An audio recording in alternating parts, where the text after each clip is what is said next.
Hi, welcome to my channel. ಹೊಸ ಕತೆ ತೊಗೊಂಡು ಬಂದಿದ್ದೀನಿ ನಿಮಗೋಸ್ಕರ ಅಂತ. ಬನ್ನಿ ಕತೆಗೋಗೋಣ. ಪ್ರತಿದಿನ ನಾನು ಆಫೀಸಿಂದ ಮನೆಗೆ ಬರೋದು ತುಂಬ ರಾತ್ರಿ ಆಗ್ತಿತ್ತು. ಆಗ ಒಬ್ಬ ಮುದುಕ ತುಂಬ ವಿಚಿತ್ರವಾಗಿದ್ದವನು ನಾನು ಹಿಂದೆಯೇ ಬರ್ತಿದ್ದ. ಮನೆಯಲ್ಲಿ ಹೇಳಿದ್ರೆ ಯಾರೂ ನಂಬ್ತಿರ್ಲಿಲ್ಲ. ಇವತ್ತು ಕೂಡ ಅದೇ ರೀತಿ ಆಯಿತು.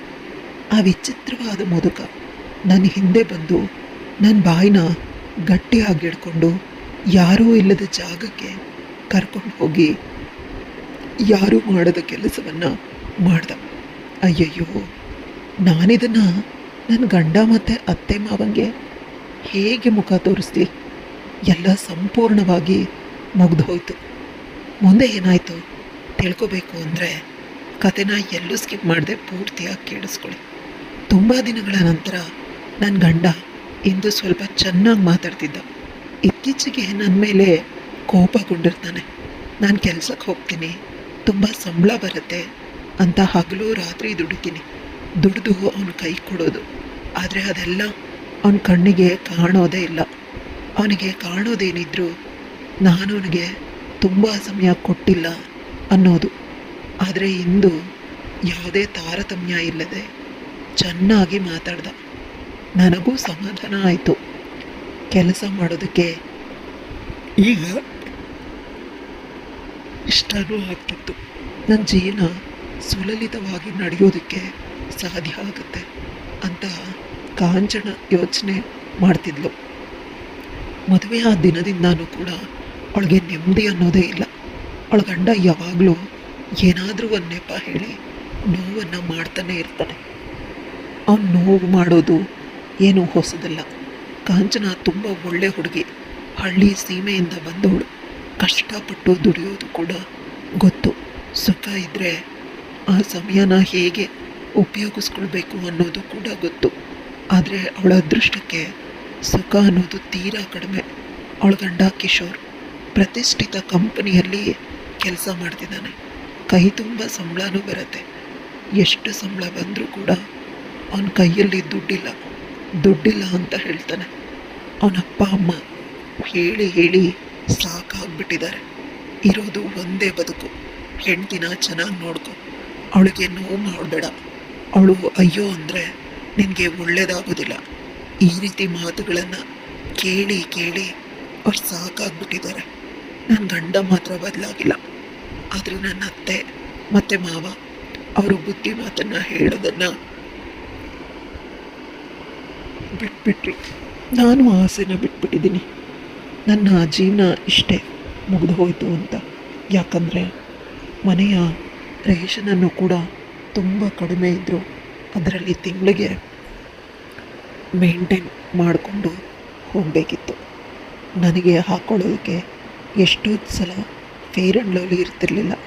ಕೇವಲ ಮುಖಾನ ತೊಳ್ಕೊಂಡು ದೇವ್ರ ಮನೆಯಲ್ಲಿದ್ದ ಕುಂಕುಮನ ಹಣೆಗಿಟ್ಕೋತಿದ್ದೆ. ನಾನು ಎಲ್ಲನೂ ಅಡ್ಜಸ್ಟ್ ಮಾಡ್ಕೋತಿದ್ದೆ. ಆದರೆ ನನಗೆ ಇದರಿಂದ ಯಾವುದೇ ಕನಿಕರನೂ ಸಿಗ್ತಿರ್ಲಿಲ್ಲ. ಅವನು ಕೆಲಸದಲ್ಲಿ ಬ್ಯುಸಿಯಾಗಿದ್ದ. ಈ ಮಧ್ಯೆ ನಮ್ಮಿಬ್ಬರಿಗೆ ಮುದ್ದಾದ ಅವಳಿ ಜವಳಿ ಮಕ್ಕಳಾದವು. ಇದು ಇನ್ನೂ ಕಷ್ಟ. ಒಂದು ಮಗು ಸಾಕು ಅಂತ ಅಂತಿದ್ದ ದಿಢೀರಂತ ಇನ್ನೊಂದು ಮಗು ಸಾಕೋದು ತುಂಬ ಕಷ್ಟ. ಆದರೆ ನಾನು ಸಾಕಲೇಬೇಕಾಗಿತ್ತು. ನನ್ನ ಗಂಡ ಮತ್ತೊಮ್ಮೆ ಒಂದೊಂದು ರೀತಿ ಒಂದೊಂದು ಥರ ಆಡ್ತಾನೆ. ಒಂದು ರೀತಿ ಸಪೋರ್ಟ್ ಮಾಡಿದ್ರೆ ಒಂದು ರೀತಿ ಮಾಡೋದಿಲ್ಲ. ತುಂಬ ಬೇಸರ ಮಾಡೋದಕ್ಕೆ ಶುರು ಮಾಡ್ದ. ಅವಳಿ ಜವಳಿ ಗಂಡು ಮಕ್ಕಳಾದರೂ ನಮಗೆ ಶಾಪ ಅಂತ ಅನ್ಸೋದಕ್ಕೆ ಶುರುವಾಯಿತು. ಯಾಕಂದರೆ ನನ್ನ ಖರ್ಚನ್ನ ನಿಭಾಯಿಸ್ದೆ ಇರೋನು ಇನ್ನು ಇವ್ರ ಖರ್ಚನ್ನು ಹೇಗೆ ನಿಭಾಯಿಸ್ತಾನೆ? ನನಗೆ ಭಯ ಶುರುವಾಯಿತು. ಅತ್ತಿ ಮಾವ ತುಂಬ ಒಳ್ಳೆಯವರು. ಅವ್ರ ಕೈಯಲ್ಲಿ ಇದ್ದ ಎಲ್ಲ ದುಡ್ಡನ್ನು ನನಗೆ ಕೊಟ್ಟು ಖಾಲಿ ಮಾಡಿಕೊಂಡ್ರು. ಈಗ ಅವರು ಬುಡುಬುಡಿಕೆ ದಾಸಯ್ಯ ಆಗಿದ್ದಾರೆ. ಅವ್ರ ಬಳಿ ಇದ್ದ ದುಡ್ಡು ಖಾಲಿ ಆಗಿದೆ. ಆಗ ಅತ್ತೆ ಮಾವ ನನಗೆ ಹೇಳಿದ್ದು, ನೀನು ಕೆಲಸಕ್ಕೆ ಹೋಗಮ್ಮ, ಮಕ್ಕಳನ್ನು ನಾವು ನೋಡ್ಕೊಳ್ತೀವಿ. ನೀನು ಹೇಗಿದ್ದರೆ ನಿನ್ನ ಗಂಡ ಎಂದೂ ಕೂಡ ಕೂಡ್ಬಿಡೋದಿಲ್ಲ. ಅವನು ಹುಟ್ಟಿದ ದಿನದಿಂದನೂ ಕಂಜೂಸು. ನಮಗೂ ಕೂಡ ಒಂದು ಜೊತೆ ಬಟ್ಟೆನೂ ತೆಗೆದುಕೊಳ್ಳೋದಕ್ಕೆ ಆಗೋದಿಲ್ಲ. ಇನ್ನು ಮಗುನ ಹೇಗೆ ಸಾಕ್ತಾನೆ? ನೀನಂತೂ ತುಂಬ ಸ್ವರ್ಗ ಹೋಗಿದೀಯ ಈ ಜೀವನದಲ್ಲಿ ಅಂತ ಹೇಳಿದ್ರು. ಅವ್ರ ಮಾತು ಸರಿ ಅಂತ ಅನ್ನಿಸ್ತು. ಆದರೆ ಇಷ್ಟು ದಿನ ಮನೆಯಲ್ಲಿನೇ ಇದ್ದು ಸಡನ್ನಾಗಿ ಹೊರಗಡೆ ಹೋಗೋದು ಕಷ್ಟ. ಹೊರಗಿನ ಜನ ಯಾವ ರೀತಿ ಇರ್ತಾರೆ ಅನ್ನೋ ಭಯ ನನಗೆ ಯಾವಾಗಲೂ ಇದ್ದೇ ಇರುತ್ತೆ. ನಂತರ ಎಲ್ಲ ನಾರ್ಮಲ್ ಆಗಿಬಿಡತ್ತೆ. ನೀನು ತುಂಬ ಒಳ್ಳೆಯವಳು, ತುಂಬ ಸುಂದರವಾಗಿದೆಯಾ, ಹುಷಾರಾಗಿ ಕೆಲ್ಸಕ್ಕೆ ಹೋಗಿ ಬಾ. ಕೆಲ್ಸಕ್ಕೆ ಮಾತ್ರ ಹೋಗಬೇಕು, ನಿನ್ನ ಗಮನ ಏನಿದ್ರು ಸಂಪಾದನೆ ಬಳಿ ಮಾತ್ರ ಅಂತ ಅತ್ತೆ ಹೇಳಿದ್ಲು. ಬೇರೆ ಹುಡುಗರ ಕಡೆ ಇರಬಾರ್ದು ಅಂತ ಅವ್ರ ಮಾತು ನನಗೆ ಅರ್ಥ ಆಯಿತು. ಎಷ್ಟೇ ಆಗಲಿ ಅವರು ನನ್ನ ಅತ್ತೆ ಅಲ್ವಾ, ಅದೇ ರೀತಿ ಆಗೋದು ಸಹಜ ಅಂತಲೂ ಅನ್ನಿಸ್ತು. ನನ್ನ ಗೆಳತಿ ಹೇಳಿದ ಕಡೆ ಕೆಲ್ಸಕ್ಕೆ ಹೋದೆ. ಮೊದಲು ಕಡಿಮೆ ಸಂಬಳ ಬಂದರು, ಆನಂತರ ಸಂಬಳ ಜಾಸ್ತಿ ಆಯ್ತಾ ಹೋಯಿತು. ಈಗ ನನ್ನ ಬದುಕು ಸುಂದರವಾಗಿದೆ. ಮೊದಲು ನನ್ನ ಗಂಡ ಅತ್ತೆ ಸ್ವಲ್ಪ ಕಷ್ಟ ಕೊಡ್ತಿದ್ರು. ನಾನು ಹೊರಗಡೆ ಕೆಲಸ ಮಾಡೋದು ಅವ್ರಿಗೆ ಇಷ್ಟ ಇರಲಿಲ್ಲ. ಬೆಳಗ್ಗೆಯಿಂದ ಸಂಜೆವರೆಗೂ ಮನೇನ ಚೆನ್ನಾಗಿಟ್ಕೊಳ್ಳಲ್ಲ, ದೇವ್ರ ಪೂಜೆ ಮಾಡಬೇಕು ಅನ್ನೋದು ಅವ್ರ ಬಯಕೆ ಆಗಿತ್ತು. ಆದರೆ ಈಗ ಅದನ್ನೆಲ್ಲ ಕೆಲಸದವ್ರನ್ನಿಟ್ಟು ಇಟ್ಬಿಟ್ಟಿದ್ದೀನಿ. ಕೆಲಸದವರೇ ಅಲ್ವಾ, ಅವರು ಅಂದು ಕೂಡ ಚೆನ್ನಾಗಿ ಕೆಲಸ ಮಾಡ್ತಾರೆ ಅನ್ನೋದು ಅತ್ತೆ ಅಭಿಪ್ರಾಯ. ಆದರೆ ಅವ್ರಿಗೆ ಗೊತ್ತು, ಕೈ ತುಂಬ ಸೊಸೆ ಸಂಬಳ ತರ್ತಾಳೆ, ಈ ಸಂಬಳ ಬೇಕು ನನಗೆ ಅಂತ. ನನಗೆ ಬಂದ ಸಂಬಳನ ಸರ್ವವನ್ನು ಖರ್ಚಿಗೆ ಇಟ್ಕೊಂಡು ಎಲ್ಲನೂ ಅತ್ತೆ ಬಳಿ ಕೊಟ್ಬಿಡ್ತೀನಿ. ನನ್ನ ಅತ್ತೆ ಮತ್ತು ಮಾವ ಇಬ್ಬರು ನನ್ನ ಮುದ್ದಾದ ಮಕ್ಕಳನ್ನು ಸ್ವಲ್ಪ ದೊಡ್ಡದು ಮಾಡ್ತಿದ್ದಾರೆ. ಇದನ್ನು ನೆನೆಸ್ಕೊಂಡು ನನ್ನ ಮಾವ ಯಾವಾಗಲೂ ಪ್ರೌಡ್ ಫೀಲ್ ಆಗ್ತಾರೆ. ಅತ್ತೆ ಒಮ್ಮೊಮ್ಮೆ ವಿಚಿತ್ರವಾಗಿ ಆಡಿದ್ರೂ ಕೂಡ ಕೊನೆಗೆ ನನ್ನ ಬಳಿ ಬರೋದು. ಇಂಥ ನನ್ನ ಗಂಡ, ಅವನಿಂದ ನಾನು ಆಸೆನ ಬಿಟ್ಬಿಟ್ಟಿದ್ದೀನಿ. ನನ್ನ ಬದುಕಿನ ಎಲ್ಲ ಕಷ್ಟಗಳಿಗೂ ಅವನೇ ಕಾರಣ, ಪ್ರತ್ಯಕ್ಷವಾಗಿ ಪರೋಕ್ಷವಾಗಿ. ಈಗ ಅದನ್ನೆಲ್ಲ ಯೋಚನೆ ಮಾಡೋ ಸಮಯ ಅಲ್ಲ. ನಾನು ನನ್ನ ಕೆಲಸದಲ್ಲಿ ನಿರತವಾಗಿದ್ದೇನೆ. ಯಾವಾಗಲೂ ನನಗೆ ಅನಿಸುತ್ತೆ ನನ್ನ ಬದುಕು ಒಂದು ರೀತಿ ರೊಮ್ಯಾಂಟಿಕ್ ಆಗಿರಬೇಕಾಗಿತ್ತು ಅಂತ. ಆದರೆ ಯಾವಾಗಲೂ ಮನಸ್ಸಲ್ಲಿ ಇದೇ ಆಲೋಚನೆಗಳಿರುತ್ತೆ, ನನ್ನ ಬದುಕು ಸಂಪೂರ್ಣವಾಗಿ ಹಾಳಾಯಿತು ಅಂತ. ಒಂದು ರೀತಿ ಆದರೆ ಇನ್ನೊಂದು ರೀತಿ ನನಗೂ ಸುಂದರವಾದ ಬದುಕು ಬೇಕಿತ್ತು ಅಂತ. ಈಗ ನಾ ಏನು ಹೇಳಿದೆ ಕೇಳಿದೆ, ಹೋಗಿ ಮಲಗಿದೆ. ಅತ್ತೆ ಮಾವ ಹೇಗೆ ಮಕ್ಕಳನ್ನು ಸಂಭಾಳಿಸ್ತಾರೋ ತಿಳಿಯೋದು ಭಯ ಆಗ್ತದೆ. ಆದರೂ ಕೂಡ ಬೆಳಗ್ಗೆ 3 ಗಂಟೆಗೆ ಎಲ್ಲ ಅಡುಗೆಗಳನ್ನು ಮಾಡಿ ತಿಂಡಿಗಳನ್ನು ಮಾಡಿ ಹೋದೆ. ಯಾವುದೇ ಕೆಲಸ ಅತ್ತೆ ಮಾವನಿಗೆ ಬಿಡಬಾರ್ದು ಅಂತ ಮನೇನ ಒರೆಸಿ ದೇವ್ರಿಗೆ ದೀಪ ಹಚ್ಚಿ ಹೋದೆ. ನನ್ನ ಕೆಲಸ ಆಯಿತು. ಅತ್ತೆ ಮಷಿನ್ಗೆ ಬಟ್ಟೆ ಹಾಕ್ಕೊಳ್ತಾರೆ, ಇರೋ ಸ್ವಲ್ಪ ಪಾತ್ರೆಗಳನ್ನು ಮಾವ ತಡ್ಕೊಳ್ತಾರೆ. ಅವರಿಬ್ಬರು ಅನ್ಯೋನ್ಯತೆಯಿಂದ ಕೆಲಸ ಮಾಡ್ತಾರೆ. ಯಾವುದೇ ಕಾರಣಕ್ಕೂ ಯಾವುದೇ ಕೆಲಸನೂ ನನ್ನ ಬಳಿ ಬಿಡೋದಿಲ್ಲ. ನನಗೆ ತುಂಬ ಕಷ್ಟ, ಈ ಜೀವನ ಇಷ್ಟೊಂದು ಕಷ್ಟ ಆಗ್ತಿದೆ ಅಂತ ಅನ್ನೋದರಲ್ಲಿ ಏನಾದರೂ ಒಂದು ಹೊಸ ಆಶಾಕಿರಣ ಬೀಳುತ್ತದೆ ನನಗೆ ನನ್ನ ಮುಖದ ಮೇಲೆ. ನಾನು ಕೂಡ ಪ್ರತಿದಿನ ನನ್ನ ಕೆಟ್ಟ ದಿನಗಳನ್ನು ಬಿಟ್ಟು ಹೊಸ ಬದುಕಿನ ಕಡೆಗೆ ನಡೀತಾ ಇದ್ದೀನಿ. ಗಂಡಂಗೂ ಮತ್ತು ನನಗೂ ಯಾವುದೇ ರೀತಿ ಸಂಬಂಧ ಇಲ್ಲ ಅನ್ನೋ ರೀತಿ ಆಗಿಬಿಟ್ಟಿದೆ. ಸದ್ಯಕ್ಕೆ ನಾವಿಬ್ಬರು ಅಪರಿಚಿತರು. ಇದೇ ಪ್ರಪಂಚದಲ್ಲಿ ಅವನು ಒಳ್ಳೆ ಮನುಷ್ಯ ಆಗಿದ್ದರೂ ಕೂಡ ನನ್ನ ಬಳಿ ಮಾತ್ರ ಅವನು ಯಾವುದೇ ಕೆಲಸ ಮಾಡೋದಿಲ್ಲ. ನನ್ನನ್ನು ಇಂಪ್ರೆಸ್ ಮಾಡುವಂಥ ವಿಷಯದಲ್ಲೇ ಇಂದು ಕೆಲಸಕ್ಕೆ ಹೋದಾಗ ತುಂಬ ಕೆಲಸ ಇತ್ತು. ಬೆಳಗ್ಗೆ ಬಹಳ ಬೇಗ ಬಂದಿದ್ದರಿಂದ ಬಹಳ ಬೇಗ ಕೆಲಸ ಮುಗಿಸ್ದೆ. ಆನಂತರ ನನ್ನ ಫೋನಲ್ಲಿ ಒಂದು ಮೆಸೇಜ್ ಬಂದಿದೆ. ಅದನ್ನು ನೋಡಿ ನನಗೆ ನಂಬೋದಕ್ಕೂ ಸಾಧ್ಯ ಆಗ್ತಿಲ್ಲ. ಪದೇ ನೋಡಿದೆ. ನಿಜವಾಗ್ಲೂ ನನಗೆ ಕಳಿಸಿರೋ ಮೆಸೇಜ್ ಅಂತ ನೋಡಿದಾಗ ಪ್ಲೀಸ್ ನನ್ನನ್ನು ಕ್ಷಮಿಸ್ಬಿಡು, ನಿನಗಾಗಿ ಸಮಯ ಕೊಡೋದಕ್ಕೆ ಸಾಧ್ಯ ಆಗಲಿಲ್ಲ ಅಂತ ಯಾವುದೋ ಒಂದು ಹೋಟೆಲ್ನ ಅಡ್ರೆಸ್ ಹಾಕಿದ್ದಾರೆ. ಇಲ್ಲಿಗೆ ಬಂದ್ಬಿಡು, ನಾನು ನಿನ್ನನ್ನು ತುಂಬ ಮಿಸ್ ಮಾಡ್ಕೊಳ್ತಾ ಇದ್ದೀನಿ. ನಾನು ನಿನಗೆ ಹೇಳಬೇಕು, ಇಷ್ಟು ದಿನ ಏನೂ ಹೇಳಲಿಲ್ಲ. ಅದನ್ನು ಚಿನ್ನ ಅಂತ ಮುತ್ತು ಕೊಟ್ಟಿರೋ ಸಿಂಬಲ್ ಇದೆ. ಅದು ನನ್ನ ಗಂಡಂದು ಅಂತ ನಂಗೆ ಅರ್ಥ ಆಯಿತು. ಆಫೀಸಿನ ಸ್ಟೋರ್ ರೂಮಲ್ಲಿ ರೆಡಿ ಆದೆ. ನಂಗೆ ಇಷ್ಟ ಆಗೋ ರೀತಿ. ಸ್ವಲ್ಪ ಸಂಜೆ ಆಗಿತ್ತು. ಅತ್ತೆ ಮಾವನಿಗೂ ಕೂಡ ಹೇಳಿದೆ, ನನ್ನ ಗಂಡ ಡಿನ್ನರ್ಗೆ ಕರೆದಿದ್ದಾರೆ, ಹೋಗಿ ಬರ್ತೀನಿ ಅಂತ. ನನಗಿಂತ ಹೆಚ್ಚಿಗೆ ಅವರು ಖುಷಿಪಟ್ಟರು. ಚೆನ್ನಾಗಿ ರೆಡಿಯಾಗಿದ್ದದನ್ನು ನೋಡಿ ನನ್ನ ಗೆಳತಿ ರೇಗಿಸಿದ್ರು. ಅವರು ಕೂಡ ಯಾರಿಗೂ ಉತ್ತರ ಕೊಡದೆ ನಾನು ಆಟೋನ ಹತ್ತಿದೆ. ಇದು ನನ್ನ ಪ್ರೀತಿಯ ಪಯಣ.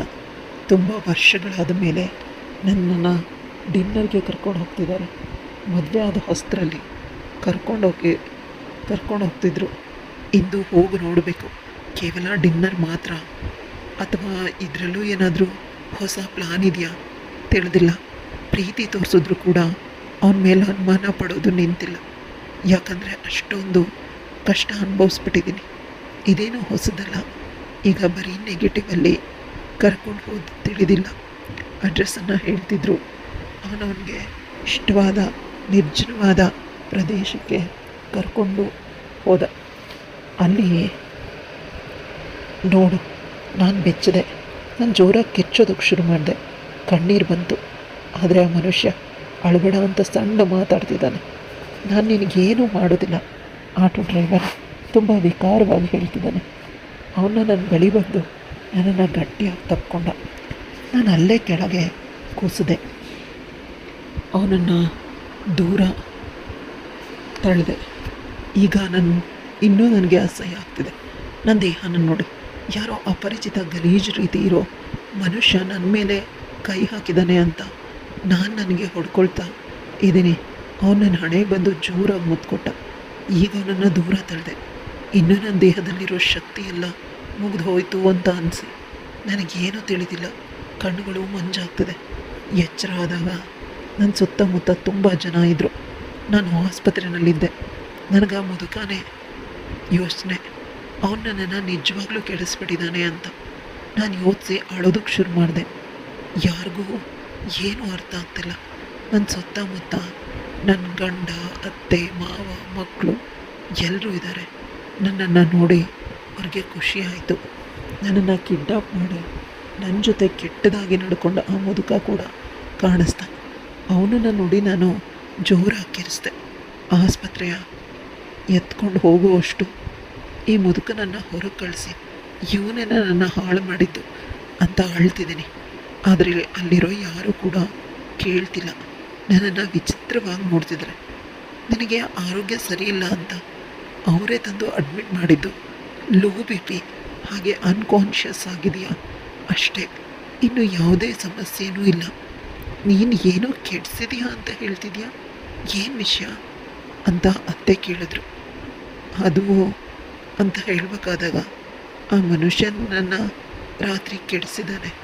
ನನಗೆ ಮುತ್ತು ಕೊಟ್ಟ, ನನ್ನನ್ನು ಗಟ್ಟಿಯಾಗಿ ತಪ್ಕೊಂಡ, ನಾನು ಪ್ರಜ್ಞೆ ತಪ್ಪಿದೆ ಅಂತ ಹೇಳಿದಾಗ ನನ್ನ ಅತ್ತೆ, ನಿನಗೆ ಮಿಸ್ಕನ್ಸೆಪ್ಷನ್ ಆಗಿದೆ.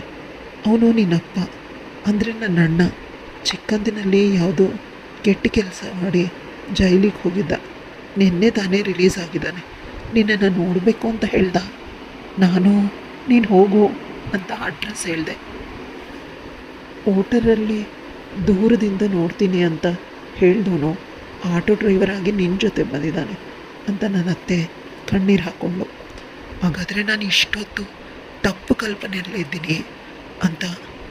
ಆ ರೀತಿ ಏನೂ ಆಗಿಲ್ಲ ಅಂತ ಸಮಾಧಾನವಾಗಿ ಅತ್ತೆ ನನ್ನಪ್ಪನ ಕರೆದು ಆಸೆ ನೋಡೋದಕ್ಕೆ ಹೇಳಿದ್ರು.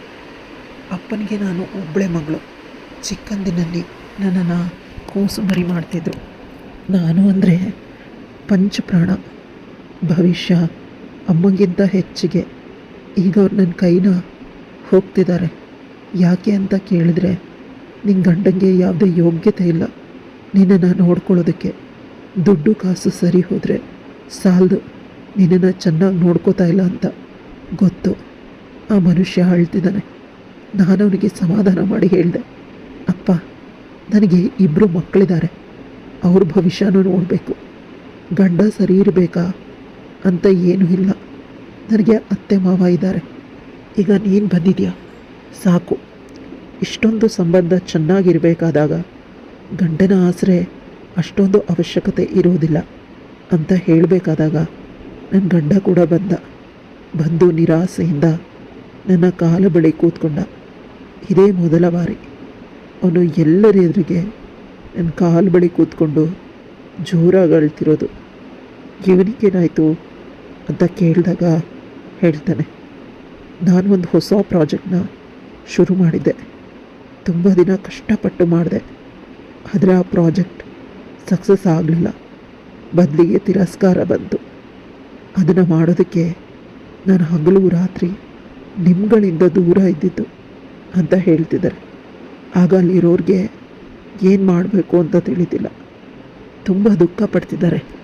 ಆಗ ನಾನು ಹೇಳಿದೆ, ದುಡ್ಡು ಕಾಸಿಗೆ ನಮಗೆ ತೊಂದರೆ ಇಲ್ಲ, ನಾನು ದುಡಿತೀನಿ, ನಮಗೆ ಬೇಕಾಗಿರೋದು ಪ್ರೀತಿ ಅಷ್ಟೆ. ಮಕ್ಕಳು ಹೀಗೆ ದೊಡ್ಡವರಾಗಿದ್ದಾರೆ, ಇನ್ನೂ ದೊಡ್ಡವರಾಗೋದ್ರು ಒಳಗೆ ನಾವವ್ರಿಗೆ ಒಳ್ಳೆ ಪ್ರೀತಿ ಸಂಸ್ಕಾರ ಕೊಡಬೇಕು ಅಂತ ಹೇಳ್ತಿದ್ದೆ. ನನ್ನ ಗಂಡ ಅಲ್ಲಿ ಮನೆಯವರೆಲ್ಲರೂ ಇದ್ದಾರೆ ಅನ್ನೋದನ್ನು ಮರೆತು ಕೂಡ ನನ್ನನ್ನು ಗಟ್ಟಿಯಾಗಿ ತಪ್ಪಿಕೊಂಡು ಕ್ಷಮೆ ಕೇಳ್ತಾ ಅಳ್ತಿದ್ದಾನೆ. ನನ್ನನ್ನು ಕ್ಷಮಿಸ್ಬಿಡು, ಎಂದಿಗೂ ಕೂಡ ಹೀಗೆ ಕಷ್ಟಪಡೋದಿಲ್ಲ. ಕೇವಲ ಇಲ್ಲಿ ಮಾತ್ರ ಅಲ್ಲ, ನೀನು ಎಲ್ಲೆಲ್ಲಿರ್ತೀಯ ಅಲ್ಲೆಲ್ಲ ನಿನ್ನನ್ನು ಚೆನ್ನಾಗಿ ನೋಡ್ಕೊಳ್ತೀನಿ ಅಂತ ಹೇಳಬೇಕಾದಾಗ ನಾನು ಕೂಡ ಅವನನ್ನು ತಪ್ಪಿಕೊಂಡೆ. ಅವನು ಕೂಡ ನನ್ನನ್ನು, ನಾವಿಬ್ಬರು ಒಂದು ಹೊಸ ಬದುಕಿಗೆ ಮುನ್ನಡಿ ಬರೆಯೋದಕ್ಕೆ ಸಜ್ಜಾದ್ವಿ. ಈಗ ಮನೆಯವರೆಲ್ಲ ಮೂಕ ವಿಸ್ಮಿತರಾಗಿ ನಮ್ಮನ್ನೇ ನೋಡ್ತಿದ್ದಾರೆ. ಮುಂದೆ ಈ ಸುಂದರವಾದ ಬದುಕನ್ನು ಪುನಃ ಕಟ್ಟಬೇಕು, ಹೇಗೆ ಸಾಧ್ಯ? ಈ ಕಥೆಯಲ್ಲಿ ಮುಗಿಯುತ್ತೆ. ಇಷ್ಟ ಆದರೆ ಲೈಕ್, ಶೇರ್, ಕಮೆಂಟ್ ಮಾಡೋದನ್ನು ಮರಿಬೇಡಿ. ಇಂತಹ ಇನ್ನಷ್ಟು ಇಂಟ್ರೆಸ್ಟಿಂಗ್ ಕಥೆಗಳಿಗಾಗಿ ನನ್ನ ಚಾನಲ್ನ ಸಬ್ಸ್ಕ್ರೈಬ್ ಮಾಡ್ಕೊಳ್ಳಿ.